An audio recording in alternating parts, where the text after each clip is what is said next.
O Olavo é complicado, né, cara? Você era mais próximo dele? Como que era a sua relação? Então, é Porque eu igual. eu eu vi ele ficando malucão, eu sei lá se ele sempre foi assim, eu nunca vi, mas cara, não eu tinha uma certa simpatia e de repente isso desapareceu totalmente, quando eu li os livros dele e tal, e qual era a sua relação com ele? Então, esse é o tipo de coisa, né, que as pessoas olham de fora e cada um cria uma fantasia Cria também, uma narrativa uma toda. narrativa e tal, e que serve para polarizar, né.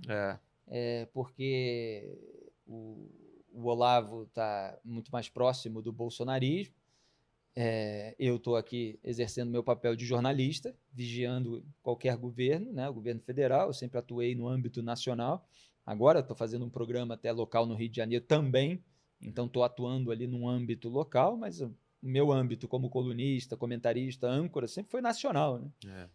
É, e o Olavo está aí aliado ao bolsonarismo, e, e eu organizei o livro dele. O que eu ia dizer, né, porque eu estava fazendo essa analogia com esses binarismos e tal, é Sim. que você tem petista, por exemplo, que aí fica me associando ao Olavo, e aí você entra na rede social, o Olavo está lá me atacando. É, Entendeu? Então não tem.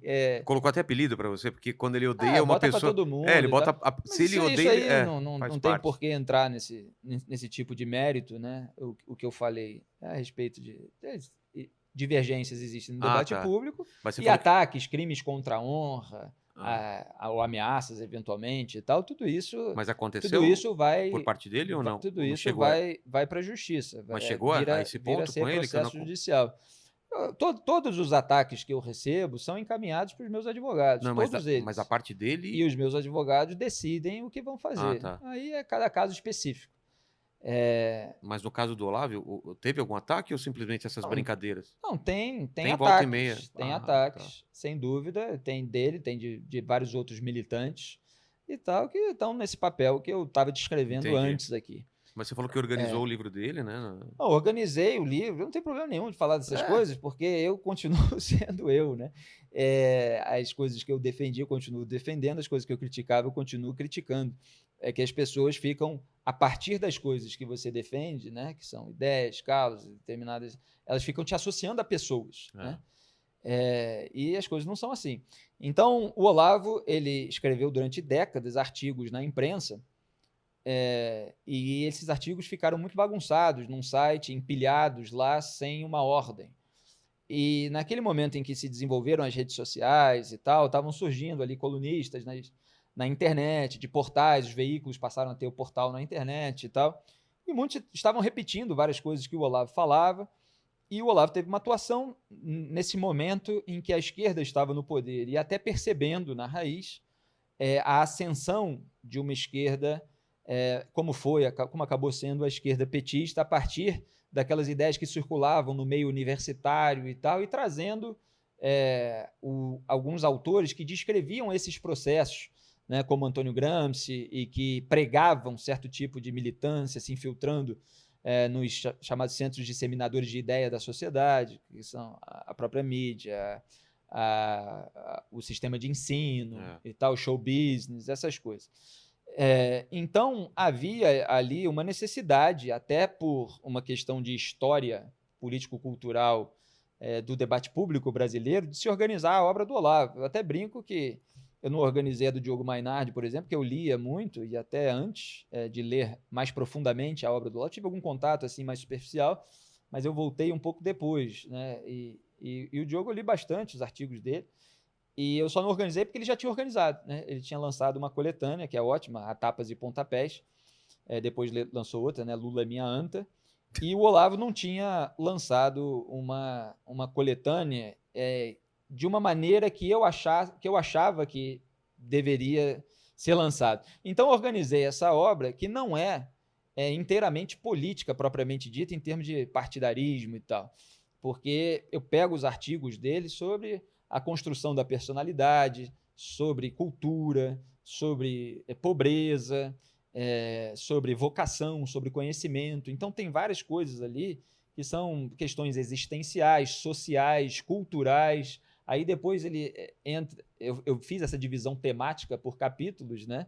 E depois entra ali numa descrição do que é a democracia, quais são as forças que atuam dentro de uma democracia saudável, dentro de uma democracia doente, o que acontece e tal. Então, ele tinha ali artigos educativos nesse sentido, né? Só que ele tinha uma atuação como analista, como opinador e tal, que lidava com aquelas pessoas que estavam naquele período histórico no poder e tal, atuando. E ele de fora. Exatamente. Então, são várias camadas ali dentro da obra dele. Essa própria reunião de artigos e tal é uma camada de crítica cultural. Ele tem outras ali de filosofia, de história da filosofia dentro da obra dele. Mas essa camada eu achava que precisava ser organizada. E esses artigos eu considero até hoje muito bons, esses existenciais, sociais e tal, etc. E tinha ali os artigos a respeito dos governos do PT, a respeito da própria cobertura da imprensa brasileira em relação ao debate público americano. Tinha algumas coisas mais específicas, né, sobre o Obama e tal, não sei o quê, mas tinha a questão geral, né, em relação ao debate público, qual é o elemento que falta, qual é o elemento que poderia entrar. Então, assim, tudo isso era muito importante que fosse organizado, e eu acho que o livro é importante que ele exista, e ainda é um objeto ali para consultas, etc., para as pessoas que queiram entender o que vem acontecendo com o Brasil. Agora, o livro não tem nada a ver com a figura em si do Bolsonaro diretamente, embora você possa encontrar ali elementos e tal que mostram que havia um espaço ali para o surgimento de uma figura, eventualmente como o Bolsonaro, e aí cada um faz a sua análise. Então, assim, essa associação de Olavo com Bolsonaro, ela veio depois do livro, né? Pela proximidade entre eles, a partir... E aí até tem um artigo, Breve História do Bolsolavismo, quem quiser procurar, está publicado no Antagonista. Eu mostro ali a live em que o Olavo começou a conversar com Jair Bolsonaro a respeito da formação de uma militância dirigida, como essa que atua nas redes sociais, porque o eleitor é disperso, aparece lá para votar em 4 anos, mas o grupo político, na percepção do Olavo, precisava de uma militância dirigida. Então eu mostrei também depois as origens. Então, assim, o livro, você organizar o livro de um autor por considerar aquilo importante no debate público e até elogiar o autor por determinadas questões específicas, não tem nada a ver com você concordar com tudo que o autor diz, com tudo que o autor fez na vida antes, durante ou principalmente depois do livro, né? Então, as minhas divergências em relação às opiniões do Olavo, elas apareceram desde sempre, principalmente ali depois do livro. Ele apoiou candidata que em 2014 não tinha chance nenhuma. Ele era meio contra, mais a favor da cassação do mandato do que da Dilma, do que do impeachment. Só que a cassação do mandato nem sequer houve, né? Porque o Gilmar Mendes, depois, como presidente do TSE, acabou, como a gente passou a dizer, absolvendo a chapa Dilma Temer por excesso de provas. Né? É o contrário. Então, se você esperasse, ela não teria perdido o mandato, né? Provavelmente. E aí havia uma indecisão naquela época, mas muitos ali, até sob crítica, alguns, né, próprio Kim Kataguiri e do Olavo, eles foram adiantes ali naquela iniciativa pelo impeachment da Dilma Rousseff e ela foi empichada.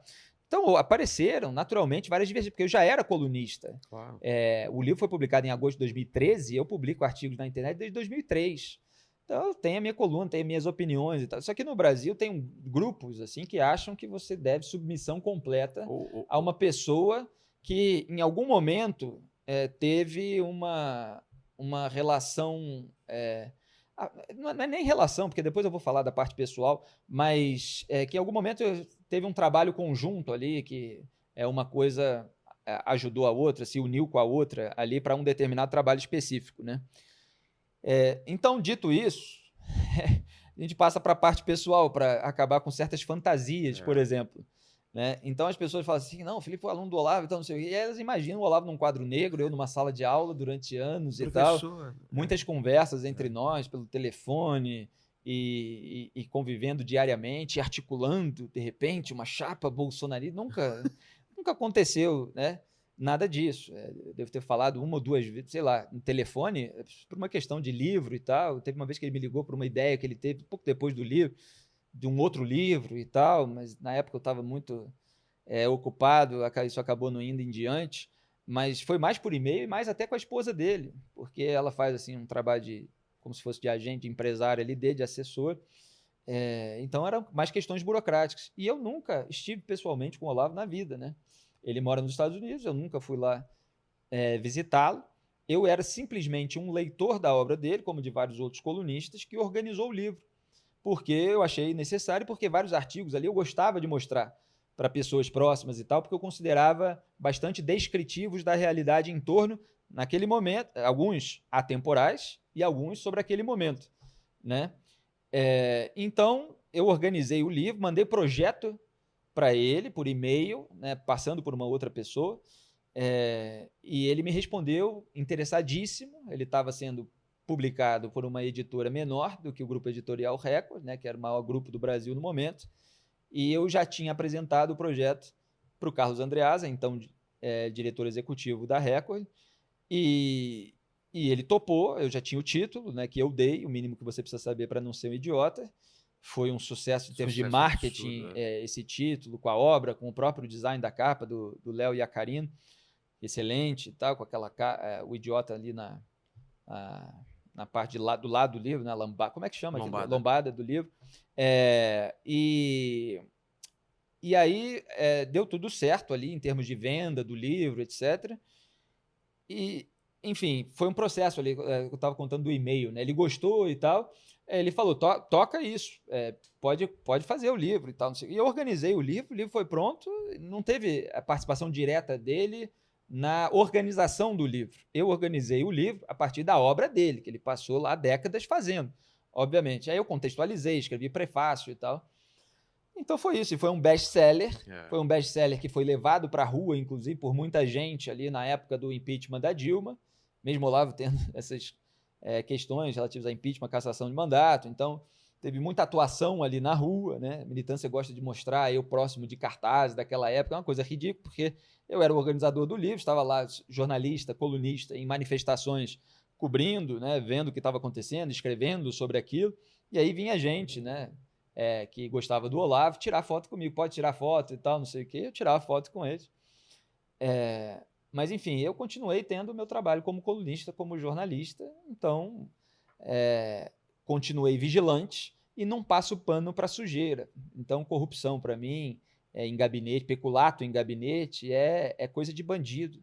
Bandido tem que ser preso, não interessa se é de direita, se é de esquerda e tal, e eu não minimizo, eu não relativizo, e isso incomoda toda uma ala aí que resolveu participar de alguma forma, direto ou indiretamente, de um projeto de poder. O exemplo seria como se você tivesse reunido os contos do Lovecraft e de repente o pessoal associar você a xenofobia porque simplesmente você acha que aquilo tem um valor cultural e para aquela época, entendeu? Não, perfeitamente. É exatamente isso. Mas aí a gente volta a uma questão que transitou aqui em todos os assuntos que a gente abordou, uma dificuldade de uma boa parcela da população de perceber vários elementos dentro de uma mesma pessoa, dentro de um mesmo grupo, dentro de uma mesma corrente ideológica. De um contexto. A pessoa só tem uma mente binária, muitas vezes, e ela precisa destrinchar melhor certos aspectos e certos elementos. Então, tem muita gente que tem dificuldade de compreender que uma pessoa, por exemplo, possa escrever uma obra ótima, boa, em determinado período e tal, sobre questões gerais, inclusive, uma obra que parte dela é perene, e possa ter descrito determinada época e tal, e depois possa ter se transformado ter passado a ter um outro tipo de atuação que não é o do intelectual que descreve determinada época, determinado tipo de governo, de acontecimento, das suas estruturas, os elementos que estão em jogo e tal. Pessoa que passa a ter um comportamento mais militante. Claro. E essas coisas acontecem ao longo da história, né? Pessoas que têm uma obra legal em determinado período, que fizeram uma coisa legal, depois que fizeram coisas erradas, coisas sujas, mas a obra continua valendo em determinado sentido, e aí você precisa fazer aí todo o equilíbrio. Então, essas coisas, assim, para mim, para quem lê muito, para quem estuda e tal, elas são absolutamente normais. Só que, como o debate político envolve eleição, envolve tomada de poder e tal, você sempre tem grupos que tentam associar as pessoas de uma maneira assim, indelével, Se né? pegar, pegou, né? Se pegar, pegou, ou dizer que a pessoa ou é traíra, né? Que é a É, palavra que eles usam muito, também. é traíra e tal, não sei o quê. Mas de tudo que É traíra de quê, né? É. Porque assim, eu continuo defendendo as mesmas coisas, eu vejo toda a roubalheira que aconteceu durante os governos do PT, eu continuo admirando certas explicações de vários intelectuais que viveram naquela época, e não necessariamente eu concordo com todos hoje, e nem por isso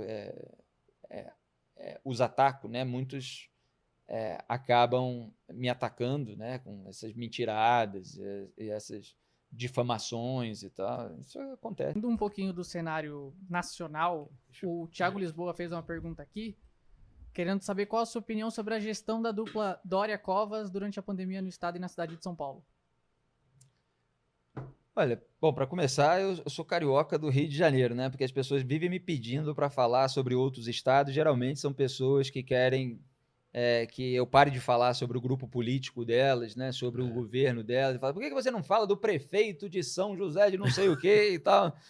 Bom, porque tem milhares de cidades pelo país e a gente fala quando acontece alguma coisa de relevância e de âmbito nacional, né? Que as questões locais de cidades e de estados, elas são debatidas em programas locais. Hoje eu faço um programa local no Rio de Janeiro, cidade e estado do Rio de Janeiro, então estou lá falando todo dia do prefeito Eduardo Paes, do governador Cláudio Castro, das facções criminosas que dominam certas localidades e tal. Então, embora tenha morado aqui 3 anos e meio em São Paulo, foram 3 anos e meio falando da esfera nacional. Então, a pauta paulista que eu abordo é quando tem alguma relevância nacional. E ao contrário do que fantasia muita gente, né, que defende o governo de ocasião, seja ele qual for, governadores e prefeitos raramente têm uma relevância nacional. Raramente eles fazem alguma coisa que repercute assim nacionalmente. Quem passou a fazer o João Dória repercutir nacionalmente foi mais o Jair Bolsonaro. Exatamente. E eu falava isso.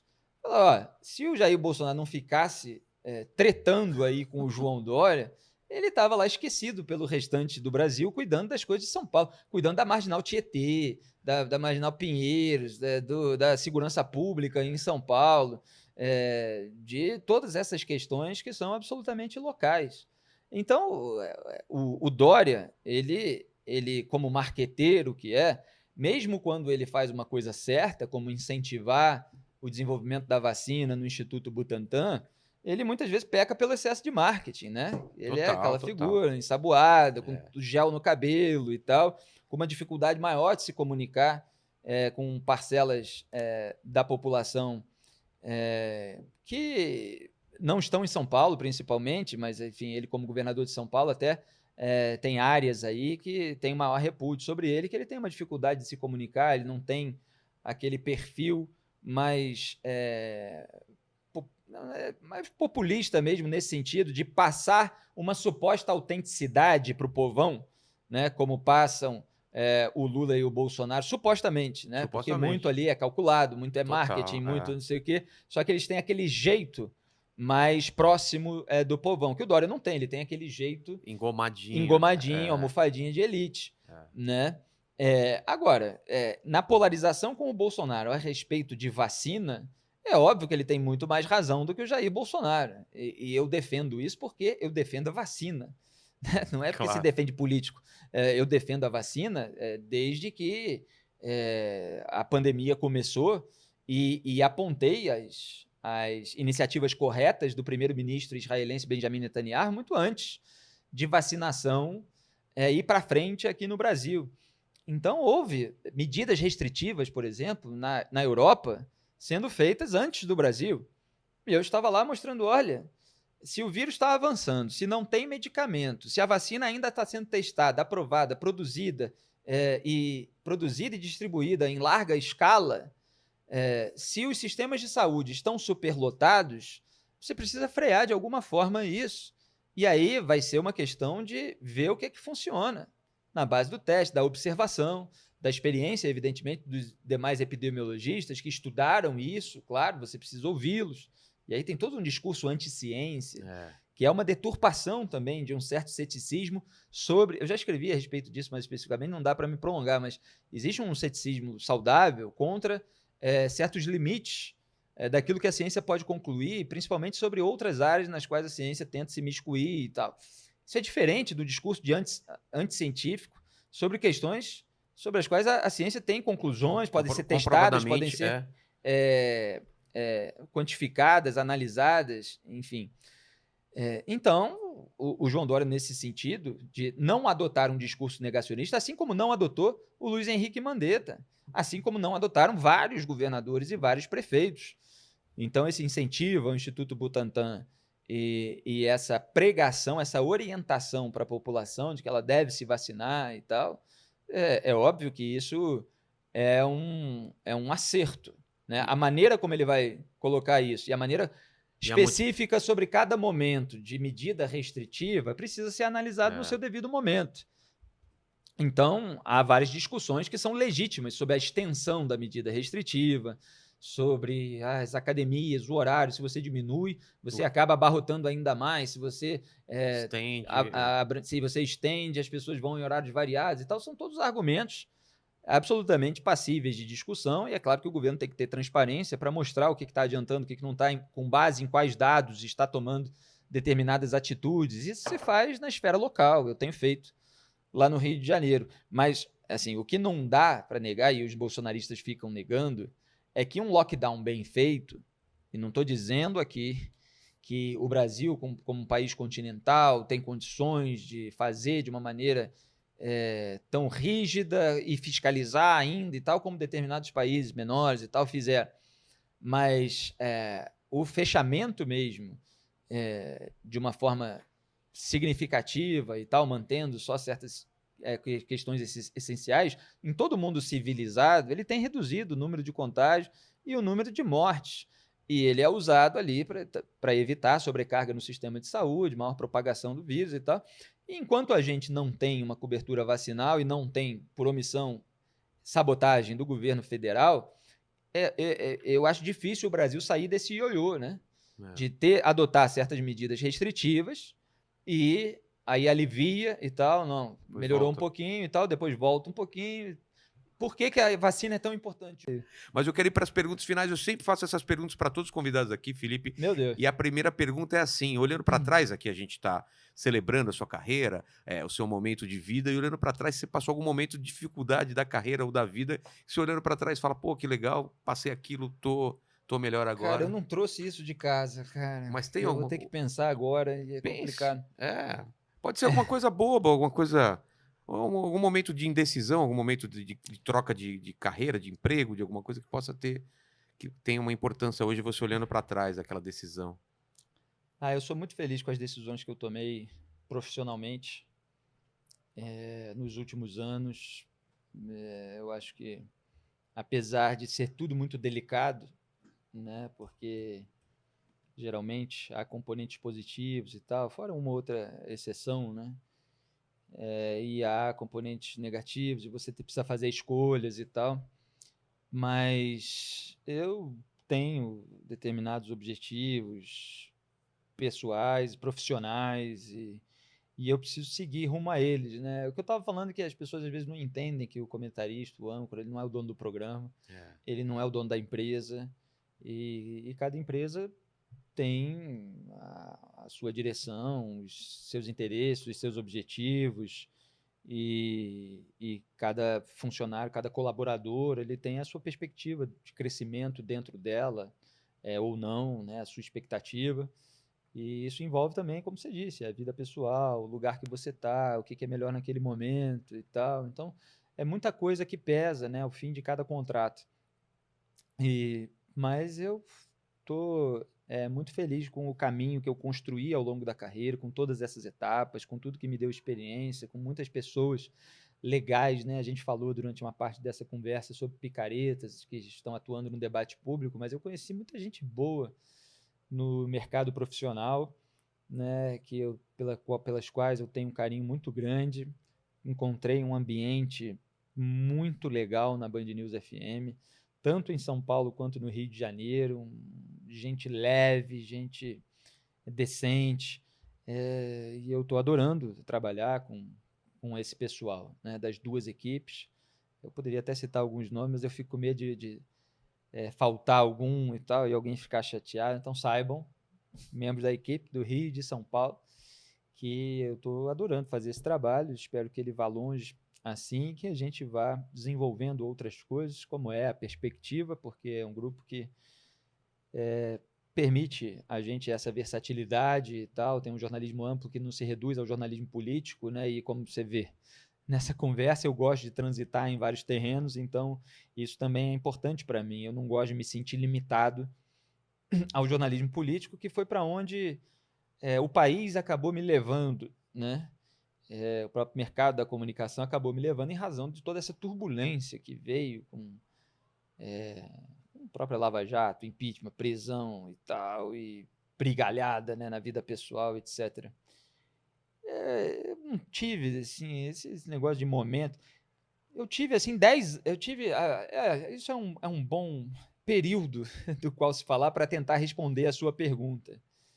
Porque a partir do momento que eu entrei num grande veículo de comunicação e fui passando para o outro, teve vários momentos, né, de tensão, de dúvida, de situações delicadas, de pressões e tal. Isso tudo passou, acho que deu para entender, e as pessoas que acompanham em minúcias, elas têm alguma noção, embora não saibam todos os detalhes.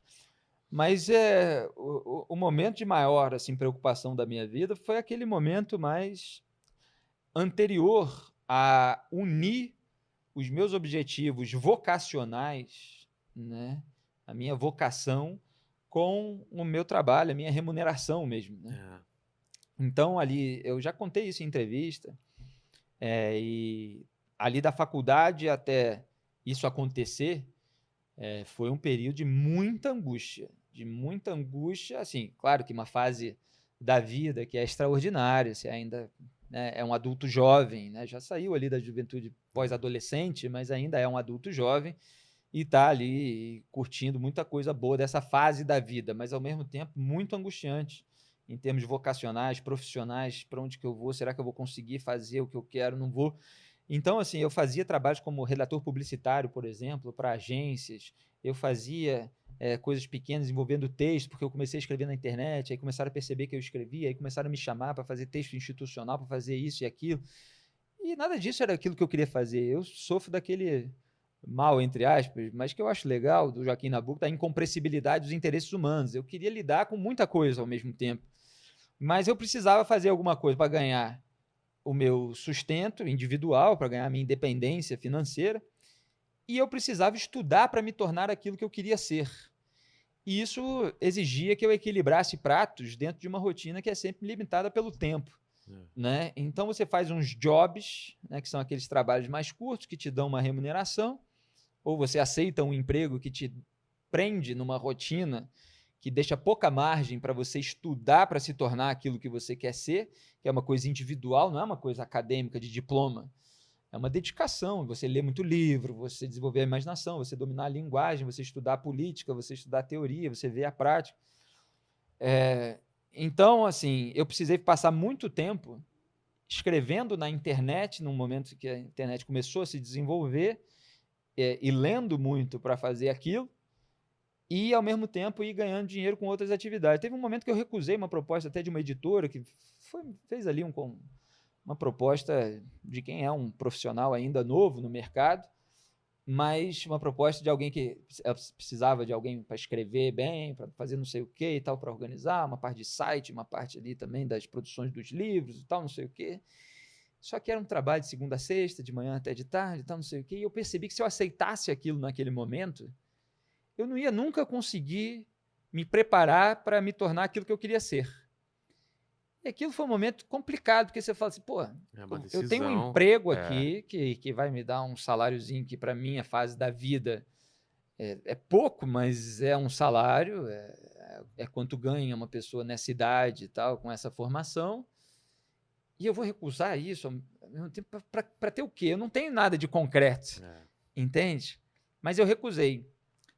Recusei falando assim, não, você vai tentar fazer esses jobs assim de uma maneira mais independente, para manter uma certa flexibilidade, e você vai estudar, ler muito, escrever e tal, não sei o quê, para virar roteirista, ou virar autor de livro, ou virar colunista, ou virar alguma coisa que eu nem sabia direito o que que era. Mas eu sentia que tinha um caminho ali da busca do sentido, da palavra e do texto, né? Isso aí durou 10 anos, cara. 10 anos? Isso aí durou 10 anos. É aquele negócio da pessoa, né? Você fez sucesso da noite pro dia, né? Não, foram 10 anos assim para eu conseguir unir as pontas. Caramba. Né? Para eu me tornar colunista no portal de uma grande revista. Foram 10 anos escrevendo na internet e fazendo outros tipos de trabalho. Que uma coisa vai levando a outra. Um trabalho no mercado da comunicação, da publicidade, numa coisa mais ou menos jornalística, mas que não era exatamente. Aí você entra um pouquinho, você vê que preenche horário demais, aí te impede, aí depois daqui a pouco você recusa. Só que aí o que acontece? Meus artigos foram fazendo cada vez mais sucesso em termos de audiência, de visibilidade, de repercussão. E aí eu recebi uma proposta. Fui escrevendo em vários sites e tal, e aí eu recebi uma proposta de uma revista, e eu nunca vou esquecer o que me disse, né, a pessoa que foi realmente me contratar num almoço.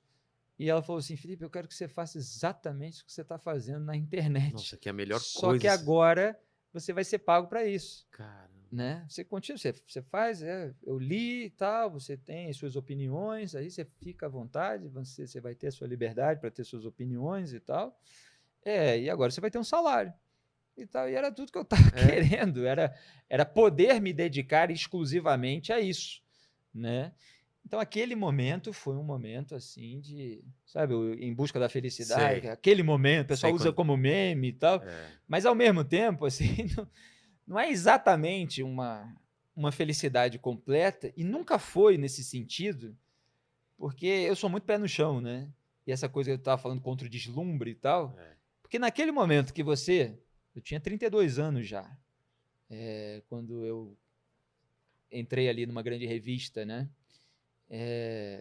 E era uma responsabilidade imensa, imensa. Você está como colunista. Ninguém acreditava. Eu mesmo não sabia quando que eu ia conseguir me tornar colunista, por exemplo. Porque só as pessoas mais velhas eram colunistas nos jornais impressos. Né? Eram pessoas que tinham uma carreira de repórter e viraram colunistas, ou eram autores de novela, sei lá, que aí, por ter uma fama por outro lado, virava colunista para escrever uma coisinha diferente. Eram jornalistas antigos e tal. Mas, naquele momento, se abriu uma porta ali em razão daquilo que eu vinha construindo na internet. Né? E aí que eu digo, é uma felicidade, é uma realização? Mas, porra, agora preciso me preparar diariamente para fazer isso tudo, né?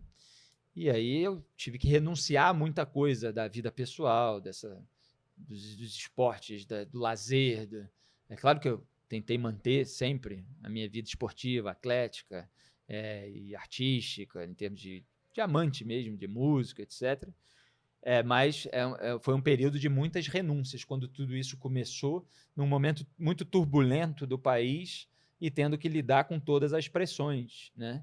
E a gente, no começo da carreira, a gente não tem a mesma noção que vai ter depois das reações, né?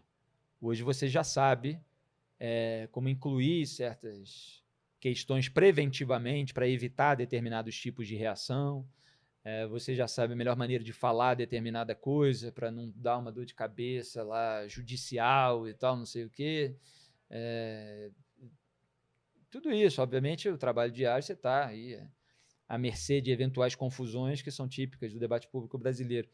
Mas, no começo, você lida com tudo isso assim de uma forma avassaladora, porque a marca de uma empresa tradicional e tal, você vira colunista daquela empresa, não sei o quê, vem o grupo militante já em cima de você, já tentam te rotular, e aí você tem a própria construção da sua identidade com o público, né?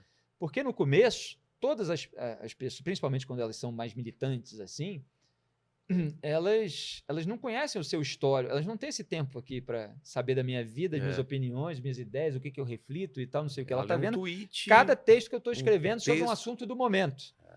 Ela não leu um livro não viu uma entrevista de 3 horas sobre mim e tal. Então ela começa a me associar, se com 18 anos de carreira ainda é assim, você imagina no começo. Então, a pessoa sempre te associa àquela referência mais imediata dela. E, em geral, esse tipo de pessoa que fica fazendo essa associação, em vez de abrir a mente para tentar entender quem é aquela pessoa ao longo do tempo, né? Ela, em geral, só tem referências muito próximas, né? Ela não tem referências milenares, né?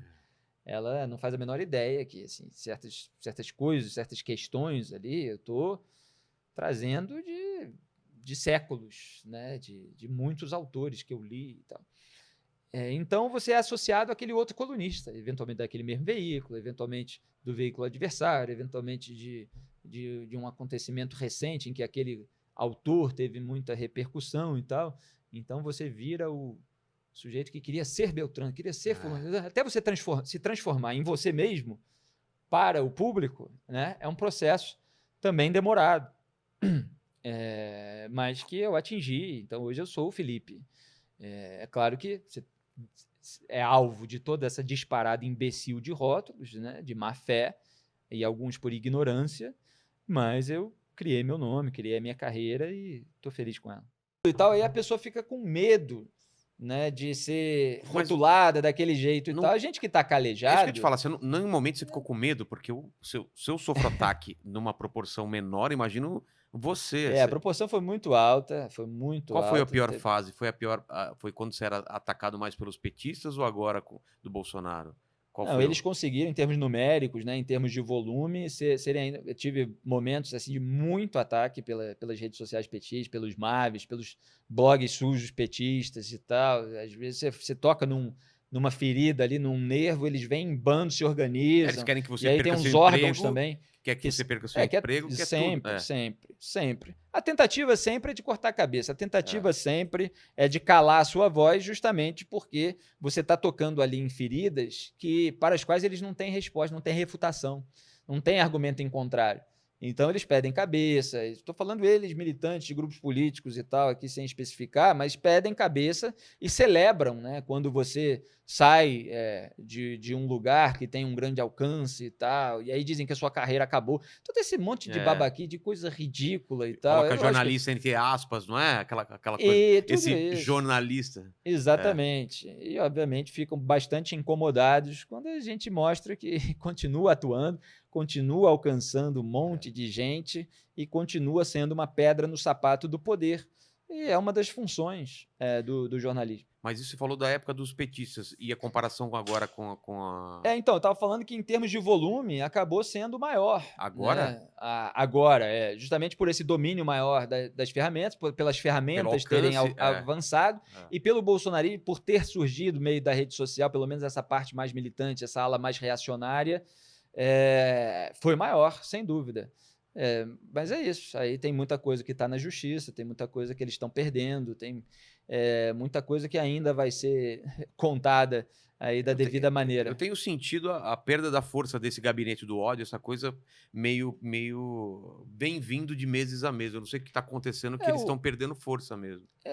O jornalismo e a realidade, o jornalismo mostrando a realidade e a realidade se impondo com o tempo, fazem uma combinação que certas coisas acabam tendo um desgaste muito grande, né, ou gerando um desgaste muito grande. Eles continuam com tudo isso, mas houve uma mudança ali de como fazer isso. Né?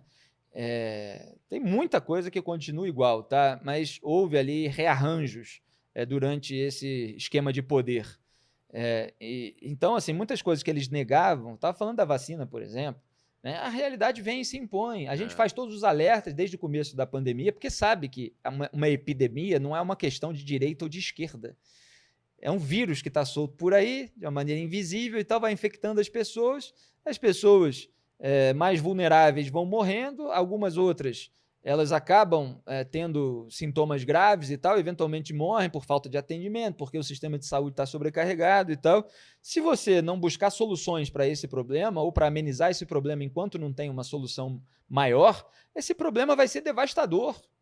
E era isso que a gente estava apontando desde o começo. Tudo foi confirmado pela realidade. Essa realidade se impõe.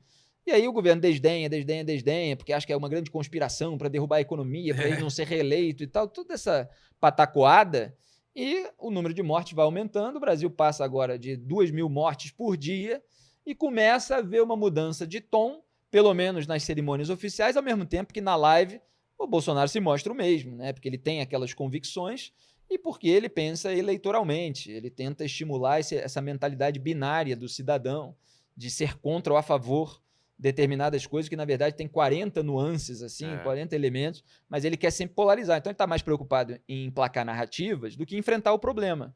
O Benjamin Netanyahu enfrentou o problema, né? A Angela Merkel foi e buscou enfrentar o problema.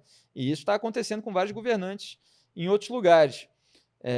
Mas ele não. Então, repetindo, o próprio jornalismo a respeito da militância, mostrando quem é que era remunerado em gabinete ali, como eu mostrei, eles se incomodaram tremendamente, né? Porque eles não dizem nas redes sociais, então não tem transparência devida e tal, não tem a questão moral, né? Aflorada. E tudo isso foi ficando claro para as pessoas, principalmente aquelas que acompanham de uma maneira mais minuciosa o debate político e frequentam as redes sociais. Então, aquilo vai caindo pelo ridículo. Da mesma forma, esse comportamento de sabotagem do combate à pandemia também vai caindo pelo ridículo e pelo rastro de mortes, né, e destruição que o vírus vai causando. A máscara, não funciona muito, não. E tal. O distanciamento social, não dá, e tal. A gente precisa voltar à normalidade, encarar de peito aberto. Quem não faz isso é frouxo, é maricas, e tal. Isso, todo o discurso do Bolsonaro. É verdade. Caralho, ele falou isso. Desdenha da vacina, a vacina chinesa do João Dória, e depois quer comprar, depois que fica pronto. Mas ele disse que não ia comprar, mesmo com a aprovação da Anvisa. Tem lá até o perfil do Twitter desmentindo o Bolsonaro, mostra as entrevistas e tal, falando isso, mostrando o que o Bolsonaro dizia antes, né? Ele muda o discurso e a claque vai atrás, não se importa com coerência nenhuma. Então ele sabota os cuidados sanitários, influencia mal a população se expõe mais, claro que tem um grau aí de responsabilidade individual, mas ele exerce como uma autoridade, com popularidade, uma influência né? Negativa. Isso ajuda a abarrotar o sistema de saúde, o governador local se vê impelido a adotar mais medida restritiva, porque ele não quer deixar a população do seu estado, mesmo que seja por cálculo político, mesmo que não seja por solidariedade e tal, mas o político não quer que tenha ali a imagem de fila de gente morrendo na porta do hospital. Claro. Então, ele adota medidas restritivas. Aí o que o Bolsonaro faz? Isso aqui não adianta, eu defendo a liberdade, vocês não defendem a liberdade e tal. Então, ele vai sabotando fechando esse ciclo, né? Que é um ciclo absolutamente perverso. E também pouco importa a motivação do Dória ou qualquer outro governador, se o que ele está fazendo é o mais aplicado para resolver a situação. Né? A gente não está falando da motivação, se é certo ou errado. O que importa é fazer a coisa certa. Porque é um problema real e complexo e vital. Se ele tem ganho o Bolsonaro político, achava que ele podia ter indicadores econômicos positivos em 2022 para ser reeleito, a pandemia ia prejudicar isso e tal, então ele empurrou a população para voltar à normalidade sem ter condições de voltar à normalidade, porque não é uma situação normal. É uma situação excepcional. Exatamente. Então, ele, como líder, deveria, até eleitoralmente, entender, como entendeu Netanyahu, como entendeu Angela Merkel, como entenderam vários líderes, que ele precisava unificar o país, né, unificar o discurso e ter uma postura séria de quem está combatendo um grande mal, unir a população para combater aquele grande mal. E isso poderia até elevar a popularidade dele, se ele fizesse isso de uma maneira. Não precisava, não tinha nenhum elemento aí de direita, de cumprir promessa, não tinha nada disso. Ele fez tudo ao contrário porque faz parte. Tem alguns elementos aí históricos, como eu falei, né, essa caricatura de certos elementos mal compreendidos por essa ala ideológica bolsonarista que ajudaram nesse negacionismo todo. Mas ele podia ter feito isso desde o começo e, obviamente, eu não estaria criticando se ele fizesse isso, mas ele faz tudo errado, obviamente eu tenho que apontar, tenho que criticar, e está aí, o resultado mostra que os nossos alertas eram legítimos, eram merecidos, eram fundamentais. Mas o que acontece? Você faz a medida preventiva, ela é para evitar um mal. Então, o sujeito perverso, o sujeito interesseiro e tal, ele critica aquilo, e se evita o mal, ele até diz que não precisava. Porque né? Ele não está vendo o que aconteceria se não tivesse feito. Exatamente. Exatamente. Então ele critica e aí ele vai fazendo uma grande confusão, né? É. A pessoa faz, aí depois volta, aí ele critica de novo. É muito triste que o Brasil tenha no poder, né, pessoas assim, com essa perversidade diante de um problema vital complexo como é a pandemia do novo coronavírus, e são pessoas que têm o poder decisório a respeito da compra de vacinas. E eles sabotaram, né? A Pfizer fez uma proposta em agosto, não respondeu, fez outra naquele mesmo mês, mandou uma carta em setembro e tal, e eles rejeitaram. O Instituto Butantan mandou 3 vezes, na terceira Bolsonaro, o ministro Eduardo Pazuello até fez ali uma intenção de aquisição, Bolsonaro mandou cancelar, e agora ele vai recuando, mudando de tom em determinados momentos solenes, mas ao mesmo tempo alimenta a claque virtual na live, já volta a ter aquele discurso mais beligerante, e a gente não vê um horizonte positivo. Não vê isso, cara, me deixa muito preocupado, porque a gente não tá na mão de uma briga entre moleques, né? Exatamente. Você não sabe qual é o que você falou. Agora ele tá a favor da vacina, amanhã pode não estar, e depois de amanhã pode estar de novo, não dá para entender. Não, é esquizofrênico e ao mesmo tempo maquiavélico, porque você mantém ativas 2 possibilidades, pelo menos, de narrativa. Então, o governo, por um lado, manifesta agora só, uma intenção de aquisição, sem ter as vacinas, que já poderia estar vacinando aí milhões de brasileiros, né? De repente salvando centenas de milhares de vidas que foram perdidas por não haver vacina nesses últimos meses. Então, ele poderia estar fazendo... Eu já até fui fazer uns parênteses aí, a gente já está falando a hora, mas ele... ele sabotou aí o processo de vacinação. Resumindo, é isso. A situação tudo isso por causa do Dória, né? Mas eu acho que ficou... A pandemia, a responsabilidade dele sobre o cenário atual, a influência sobre o comportamento da sociedade, de uma parcela significativa da população, para se expor à morte e morrendo, né? Uma parcela. Tudo isso precisa ser descrito dessa maneira, né? Você mostrando cada elemento, como eu mostro no dia a dia ali em minúcias. Eu estou fazendo um resumo geral aqui. Isso é nazismo porque o nazismo exterminou judeus, mandou para a câmara de gás. Milhões de judeus foram exterminados sob o comando de Hitler. Então, quando você fica banalizando uma expressão como essa, e ainda insultando a memória das vítimas do Holocausto, você está demonizando um político, por pior que ele seja.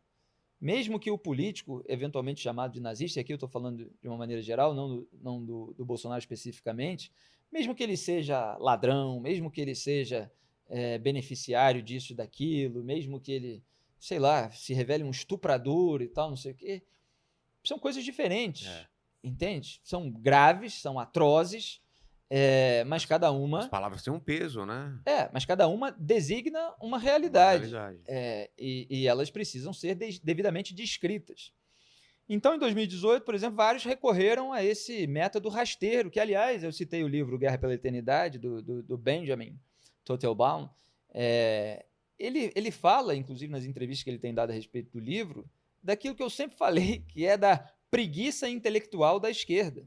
Você viu, eu estava falando da esquerda que não leu essa obra do Olavo e tal, e fica atacando pelas coisas da internet e tal, não sei o quê, e não consegue entender a sua capacidade, inclusive, de atrair público para depois, eventualmente, fazer um outro tipo de trabalho.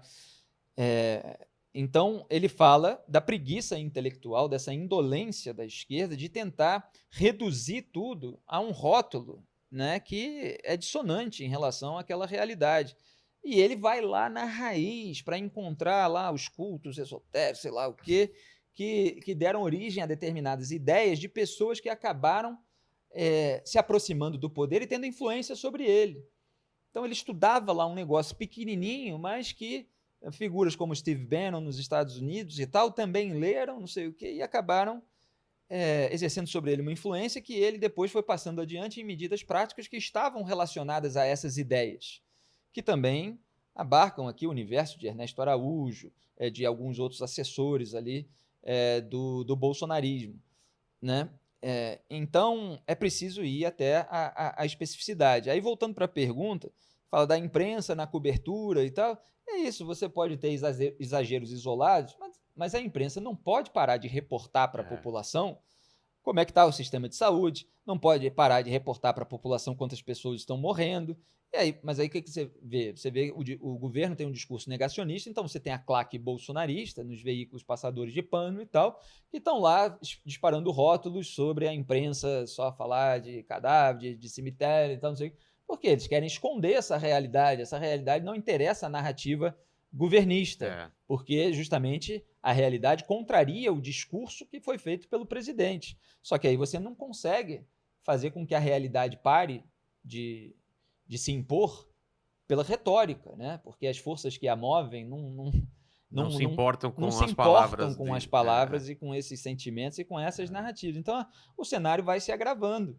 E aquilo para o que a imprensa alertava, bem ou mal, dependendo do trabalho, de qual veículo, qual emissora, qual programa, porque às vezes a mesma emissora, que muitas vezes é reduzida pelo político como uma coisa só, ela tem profissionais diferentes, tem programas diferentes, equipes de reportagem diferentes, e tudo isso se perde num discurso reducionista. Então, só para concluir esse tema, muitas vezes o grupo político, a direita e a esquerda, ele odeia determinado veículo ou a imprensa inteira em razão de um colunista. E aí o populista usa aquilo para deslegitimar todas as reportagens, sendo que o repórter não tem nada a ver. Muitas vezes até dentro do veículo discorda do colunista. Mas ele usa para deslegitimar toda a reportagem daquele veículo que traz, muitas vezes, notícias verdadeiras de uma maneira impecável. Você tem reportagens fantásticas, em todos os jornais tem alguma. E o político despreza aquilo como um todo, justamente para o idiota útil falar assim, você lê esse jornal? Desse jornal? Você agora está lendo esse jornal, está assistindo essa TV, está não sei o quê. Digo, olha, eu não sou um imbecil, então eu sei avaliar uma descrição da realidade a partir de documentos, a partir de provas e tal, não sei o quê. Então, isso que está sendo dito é verdadeiro. Não me interessa se algum colunista do veículo xingou um político de nazista indevidamente, se não sei o quê. Para esse caso específico, me interessa, como colunista, atuante no debate público, mostrar que isso não deve ser feito e criticar quando acontece com alguma relevância. Tem, obviamente, muita gente irrelevante aí que fica falando besteira o tempo todo. E também ajuda a não se informar por um veículo só, né? Você checar, ver vários veículos para formar sua opinião. Você acha que teve uma mudança do Bolsonaro um pouco pelo efeito Lula dos últimos dias? Ele sentiu tudo que tem um peso eleitoral provoca uma preocupação em relação ao Bolsonaro. Eu acho até que sempre interessou, ele sempre vislumbrou ali uma polarização com o PT, porque, justamente, como eu gosto de dizer, ele tenta se limpar na sujeira petista. Então, toda a sujeira bolsonarista, ele quer que se anule diante da magnitude da sujeira petista, que é um partido que ficou no poder durante 4 mandatos, e teve o mensalão, teve o petrolão, teve esquemas de corrupção muito grandes. Então, ele gosta disso. Ao mesmo tempo, dada a reação que se tem às imbecilidades dele durante a pandemia, por exemplo, tem uma preocupação muito grande disso ser explorado pelo próprio PT. E aí o Lula tem a sua barra aliviada no Supremo Tribunal Federal, faz um discurso apontando certas verdades sobre o governo Bolsonaro, ao mesmo tempo que mente sobre si próprio. Claro. E mente sobre o seu passado, posa de inocente, né? Reescreve a história e tal, mas sempre no discurso de um populista manipulador, você tem alguns elementos de verdade. Aí ele usa aquilo que está sendo dito de mais concreto sobre a sabotagem, a negligência, a incompetência bolsonarista, e aí, como está muito ruim isso, as pessoas ficam indignadas com isso, várias delas que não têm a dimensão que nós que vivemos a época do PT temos, da sujeira, elas acabam eventualmente até aderindo naquele momento aí. Então, o Bolsonaro fica preocupado, até porque, como ele teve esse desgaste com a população mais instruída e menos dependente do Estado, ele quer atingir cada vez mais a população mais dependente do Estado, que são os beneficiários de programas de transferência de renda, que era o eleitorado cativo do PT. Exatamente. Então, se surge uma figura de liderança como o Lula para resgatar esse eleitorado, o Jair Bolsonaro fica preocupado, porque o outro ele já perdeu em boa parte. Pode não ter perdido todo, ainda tem gente otária para acreditar que o Bolsonaro está combatendo a corrupção. É incrível. Tem. Gente de elite, né?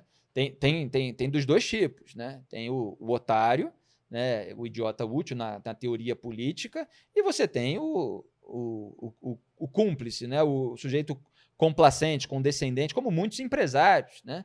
Como parte do mercado, por exemplo, muitos empresários aí que financiam até esses esquemas dos quais a gente está falando.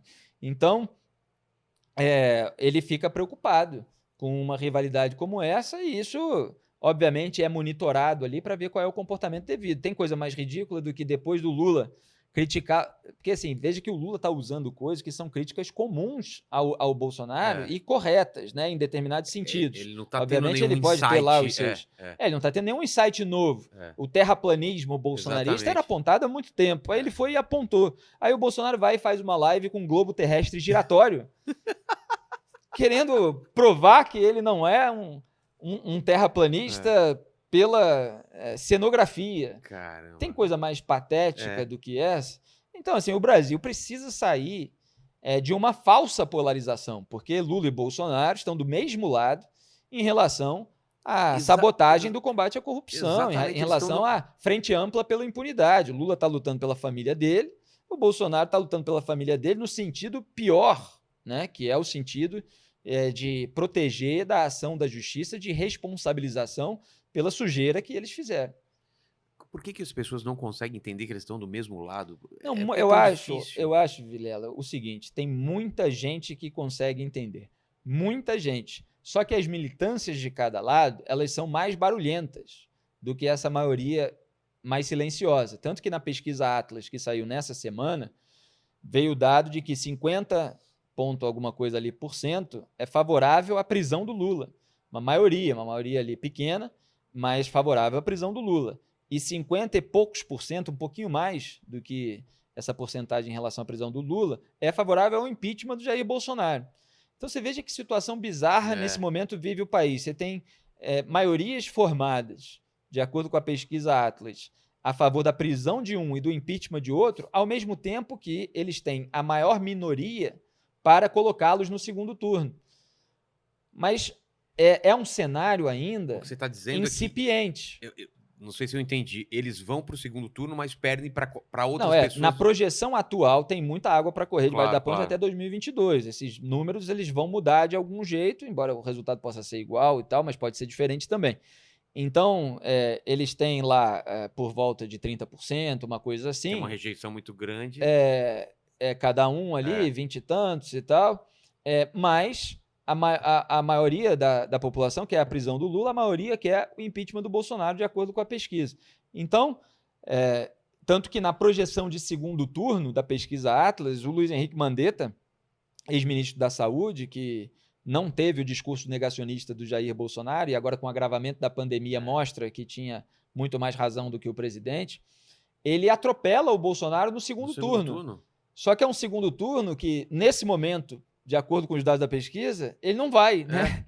Então, no primeiro turno, ele tem uma votação bem menos expressiva, até porque o cenário de terceira via, como o pessoal gosta de chamar, muita gente não gosta porque parece que a primeira e a segunda já estão estabelecidas e tal. Mas um cenário sem ser Lula e Bolsonaro ainda está muito fragmentado. Você tem Sérgio Moro, você tem João Dória, você tem Luiz Henrique Mandetta, Ciro Gomes, Luciano Huck, João Amoedo, todo esse pessoal aí correndo por fora. Dentro do PSDB tem briga, Eduardo Leite também, que pode ser um candidato no lugar do Dória, que já assinou com a possibilidade só de tentar a reeleição para o governo estadual, mas eles ainda estão monitorando qual vai ser o cenário político. E o Brasil, o cidadão comum, deveria pressionar e reivindicar por uma alternativa mais decente, mais sensata. É difícil, evidentemente, ter uma figura assim, decente, sensata, com carisma e com apelo nacional. E eu nem vejo no horizonte, você vê? Eu não vejo no horizonte essa pessoa. Pois é, quem tem o cacife eleitoral no momento, de acordo com a pesquisa, isso é dado, não é opinião, é mais o Sérgio Moro, né, que na projeção, em várias pesquisas, ganha do Jair Bolsonaro e estava ganhando do Haddad. A gente vai ver aí nas próximas semanas como é que fica a projeção de um eventual segundo turno, Moro, Lula e tal.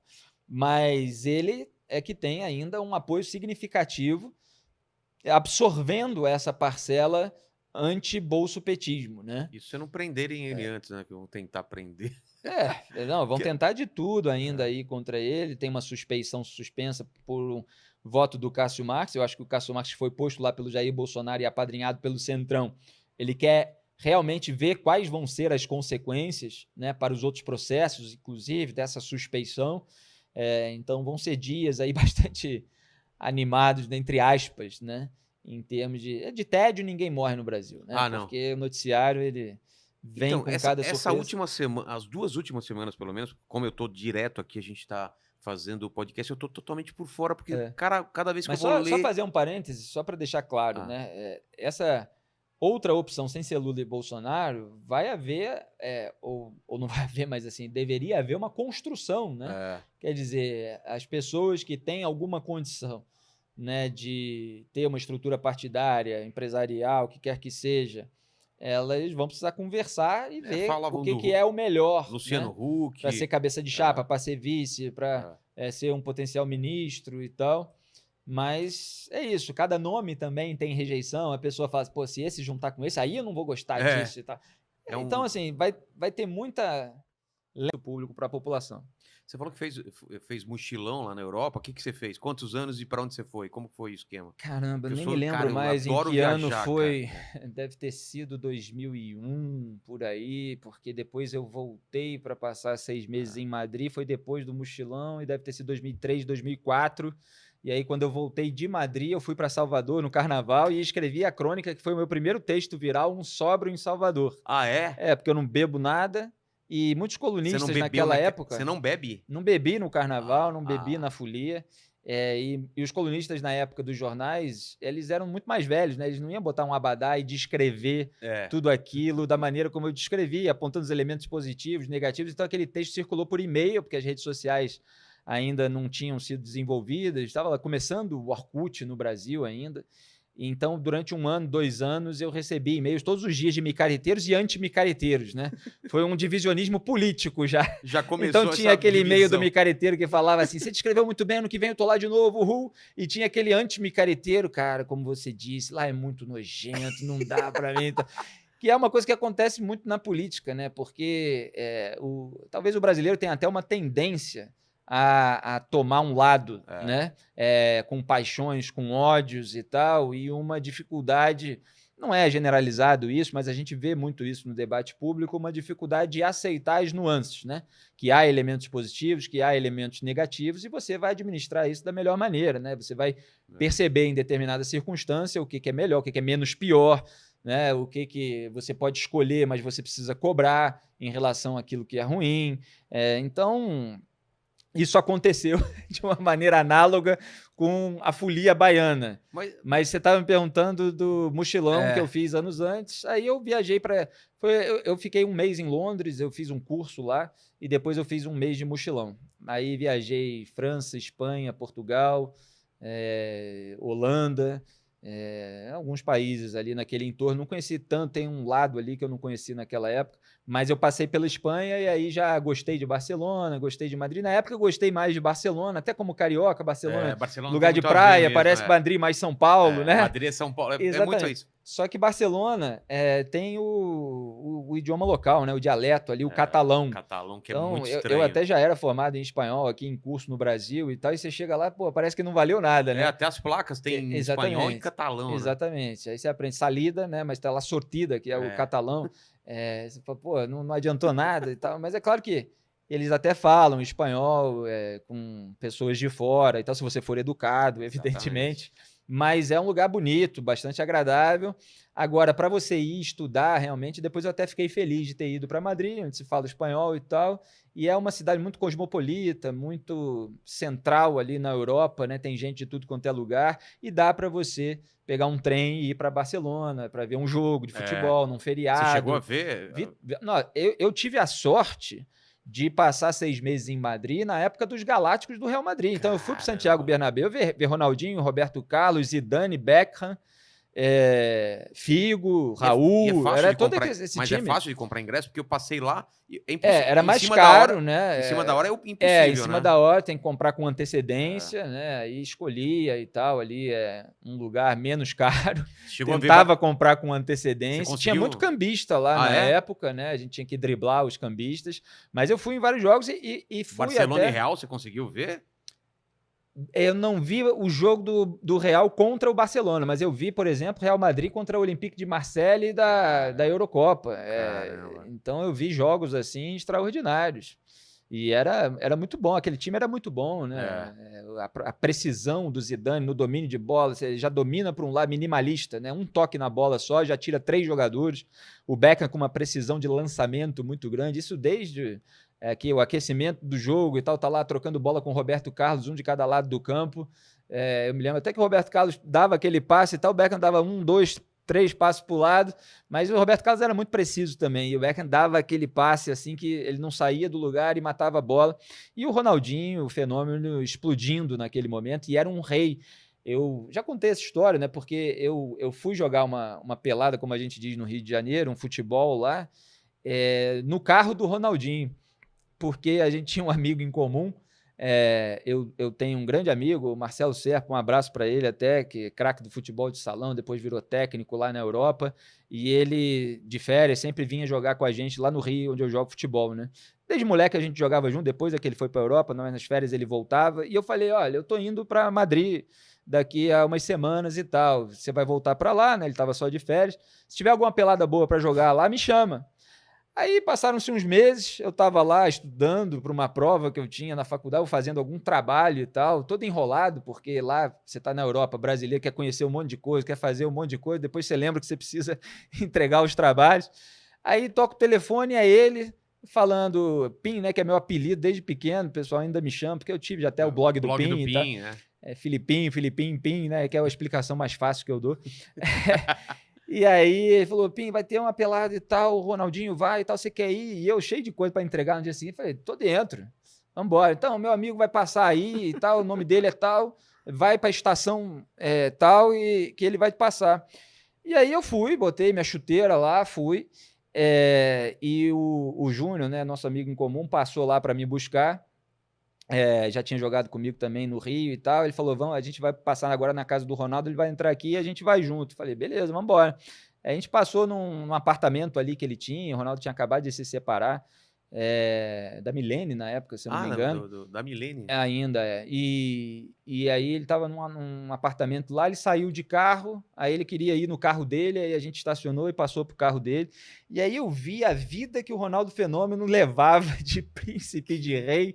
Ele, se estiver me ouvindo, sabe do que eu estou falando, mas embora, obviamente, ele não vá lembrar, porque, enfim, para ele foi uma pelada só, eu estava ali no banco de trás, ele foi conversando com um amigo dele, e eu fui rindo deles, mas porque ele não foi era dirigindo. Muita história engraçada. Não, ele foi dirigindo, o nosso amigo em comum no banco da frente, eu no banco de trás. Caramba! E ele falando ali no Viva Voz, com um monte de gente e tal, fazendo um monte de piada, querendo que outros jogadores também fossem chamados. Só que aí a gente chegou lá no campo de Marrada Onda, que é um lugarzinho ali perto de Madrid, era um campo de grama sintética aberto. E aí era dia seguinte de um jogo desse da Copa dos Campeões, ele falou, se eu jogar vai juntar a maior cabeçada aí, porque era um lugar aberto, não era um clube fechado assim, mas era um campo bom. E aí ele acabou não jogando, mas ele foi o técnico do meu time, né? E a gente jogou, eu meti vários gols, eu posso contar a história, ninguém estava lá para ver, mas é verdade. É a sua versão aí. Exatamente, mas é verdade. Nosso time ganhou, eu tenho uma foto com ele, qualquer hora eu tenho que encontrar aí, eu de chuteira, e ele era frio, né? Era inverno europeu, ele todo encasacado, assim, depois o pessoal brincou, falou, Ronaldo, paga aí para todo mundo e tal, porque tinha um aluguel do campo, mas tinha, sei lá, umas 30 pessoas de fora e mas tudo. Tamanho society? E ele se divertiu horrores. Mas... Tamanho do campo society ou o tamanho oficial? Não, tamanho society, se eu não me engano, grama sintética. Pô, podia ter jogado com o Ronaldo, cara. Ele não quis jogar na hora, mas ele foi o nosso técnico e foi muito engraçado, foi muito divertido aquele dia. Eu até escrevi uma